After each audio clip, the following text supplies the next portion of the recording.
ছায়া পাইবার আশায় এসেছিলাম মুই বটবৃক্ষের তলে। এসে দেখি বটগাছটা পৃথক দুভাগে। বিষয়টা হলো, সম্মানিত দর্শক, ভিডিও করতে আসছিলাম, প্রচণ্ড রোদ, গরমের কাতরতায় বটবৃক্ষের ছায়া পাইবার আশায় এসে দেখি যে এই গাছটার এক পাশে মৃত এবং আর এক পাশে জীবিত। আমাদের মতো কিছু মানুষের জীবনটাও এই গাছটার মতোই, এক পাশে জীবিত আছে, অন্য পাশটা একদমই নিথর দেহ হয়ে পড়ে রয়েছে।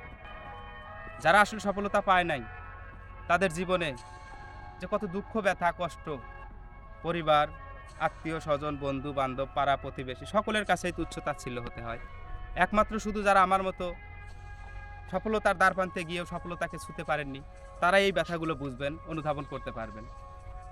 তাই বলি, আসুন সবাই একটু সহযোগিতা করুন, ভালোবাসা দিন।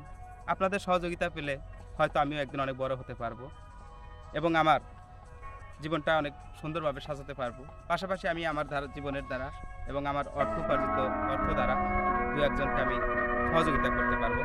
ধন্যবাদ।